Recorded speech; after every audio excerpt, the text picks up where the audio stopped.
Tarih boyunca büyük devletlerin diplomasi anlayışı yalnızca masa başında yazılan notalarla sınırlı kalmadı. Gemiler, toplar, ticaret yolları, gümrük tarifeleri ve ambargolar diplomatik dilin en sert cümleleri olarak sahneye çıktı. 19. yüzyıldan bugüne gambot diplomasisi ve büyük sopa politikası gibi kavramlar askeri güç gösterisiyle ekonomik baskının birleştiği birer strateji haline geldi. Bu videoda resmi tarih olarak İngiltere'den ABD'ye, Osmanlı'dan Yunanistan'a kadar uzanan bir hikayeyi, emperyal stratejilerin 200 yıllık dönüşümünü anlatacağız. Anlatımızın merkezinde şu soru var: devletler savaş ilan etmeden nasıl savaş yürütür?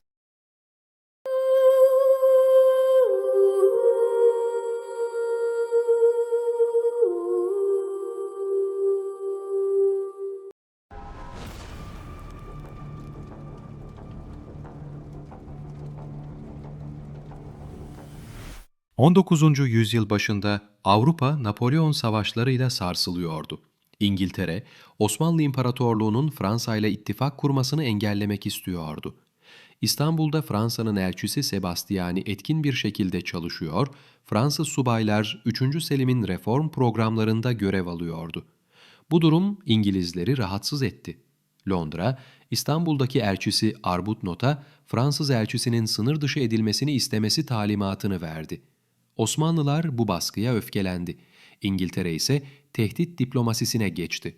Şubat 1807'de Amiral Sir John Duckworth komutasındaki 11 gemilik İngiliz filosu Çanakkale Boğazı'nı geçti ve Kınalıada önlerine demirledi. Toplarını İstanbul'a çevirdi.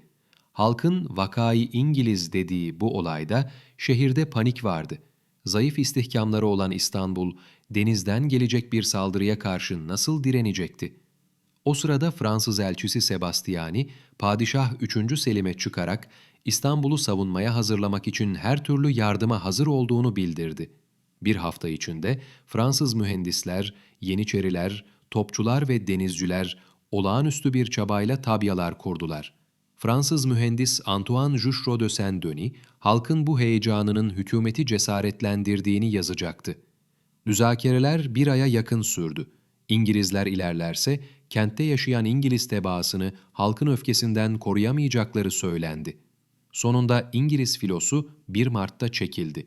Çanakkale Boğazı'ndan çıkarken Osmanlı istihkamlarının açtığı ateşle kayıp verdiler. Bu, Osmanlı'yı hedef alan ilk tehdit diplomasilerinden biriydi ve ileride gambot diplomasisi diye kavramsallaştırılacak yöntemin erken bir örneğiydi.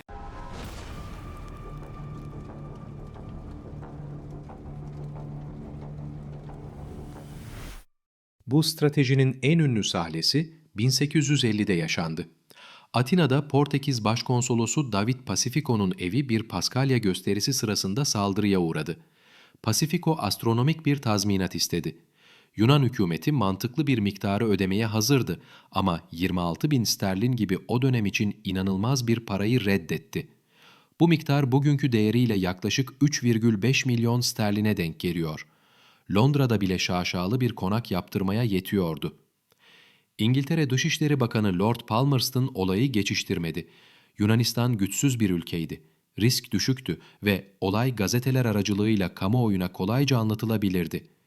Palmerston için bu, Büyük Britanya'nın gücünü dünyaya göstermek için bulunmaz fırsattı. Akdeniz filosunun komutanı Sir W. Parker, 11 Ocak 1850'de Salamis Adası açıklarına geldi. 24 Ocak'ta İngiliz Kraliyet Donanması barışçıl bir abluka ilan etti. Ticaret gemilerine el koymaya başladı. Şubat ortasında el konulan gemi sayısı 40'ı aşmıştı. Bu sert tedbirler diplomatik çevrelerde tepki topladı. Rusya elçisi Brünov uygulamanın ciddiyetini sordu. Yunan hükümetinin boyun eğmeyi reddetmesinin ardında Fransız elçisinin tavsiyesi olduğu konuşuldu. Kısacası İngiltere, Don Pacifico olayında Rusya ve Fransa gibi iki büyük güçle diplomatik bir gerilim içine girmişti. İngiltere'de muhalefet, küçücük Yunanistan'ı ezmek yüzünden Fransa ve Rusya ile gerilim yaşanmasına tepki gösterdi, Palmerston hakkında gensoru verildi. Ancak Palmerston, Avam Kamerası'nda yaptığı ünlü 4,5 saatlik konuşmada "Civis Romanus sum" diyerek İngiliz vatandaşlarının dünyanın her yerinde korunması gerektiğini savundu. Bu milliyetçi çıkış onu bir anda ülkenin en popüler siyasetçisi yaptı. Latinceden habersiz halk bile artık Civis Romanus'um sözünü ezbere biliyordu.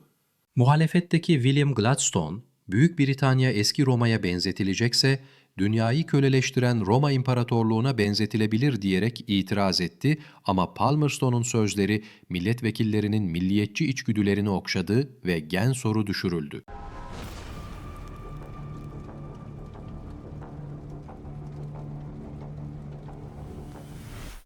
Palmerston'un sözünü ettiği ifade aslında M.Ö. 70'te avukat Cicero'nun Sicilyalı müvekkilleri adına yaptığı savunmadan geliyordu. Roma vatandaşı Publius Gavius'un işkenceyle çarmıha gerilmesini örnek gösteren Cicero, "Bir Roma vatandaşı böyle cezalandırılamaz." demişti. Yüzyıllar sonra ABD Başkanı John F. Kennedy de Batı Berlin'de "Ich bin ein Berliner" sözünü Cicero'dan esinlenerek kullandı. Cicero için bu cümle yurttaşlık haklarının sembolüydü. Palmerston içinse İngiltere'nin küresel kudretinin. Bu fark, emperyal stratejilerin ruhunu anlamak için önemlidir.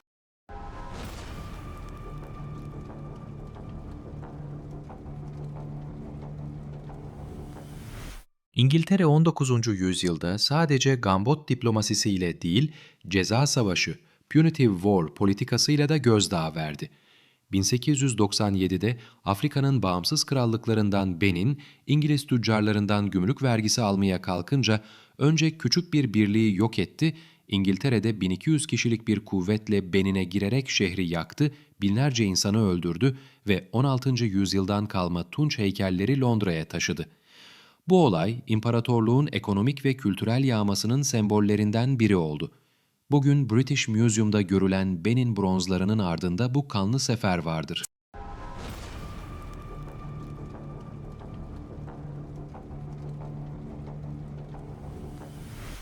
20. yüzyıla gelindiğinde aynı strateji Atlantik'in öte yakasına geçti. ABD, Orta ve Güney Amerika'da Big Stick, büyük sopa politikasını benimsedi. Haiti, Dominik Cumhuriyeti, Nikaragua gibi ülkelerde rejim değişiklikleri ve askeri müdahaleler bu dönemin klasik örnekleriydi. Franklin Roosevelt, iyi komşu diplomasisiyle bu politikayı bitirdiğini iddia etse de sonraki yıllarda da devam etti. En yakın örnek 1994'te Haiti'ye gönderilen filo oldu. 21. yüzyılda ise bu askeri araçlar yerini ekonomik yaptırımlara bıraktı. ABD Başkanı Donald Trump, Meksika'dan İran'a, Çin'den Türkiye'ye birçok ülkeyi gümrük tarifeleri ve ambargolarla müzakere masasına çekmeye çalıştı. Askeri gemiler değil, ekonomik sopalar devreye girdi. Ama mantık aynıydı. %1 tebessüm, elde büyük bir sopa.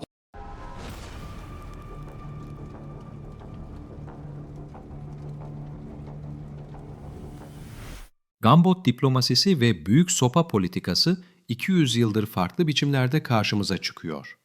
19. yüzyılda top sesleriyle, 20. yüzyılda deniz filolarıyla, 21. yüzyılda ekonomik yaptırımlarla. Ortak amaç, savaşın maliyetine girmeden rakipleri pazarlık masasına oturtmak. Farklı zamanlarda, farklı kıtalarda yaşanan olaylar, büyük devletlerin %1 tebessüm, elde büyük bir sopa mantığını hiç bırakmadığını gösteriyor. Bugün Resmi Tarih kanalında anlattığımız bu hikaye bize şunu hatırlatıyor. Diplomasi sadece masa başında değil, limanlarda, borsalarda ve kamuoyu önünde yürütülen bir güç mücadelesidir. Tarihin bu örnekleri, günümüz politikalarını anlamak için de bize önemli ipuçları veriyor. Belki de asıl ders şu, güç gösterisinin biçimi değişse de ruhu pek değişmiyor. Videomuzun sonuna geldik. İzlediğiniz için teşekkür ederiz. Daha fazla tarih bilgisi için kanalımıza abone olmayı unutmayınız. Resmi Tarih iyi günler diler.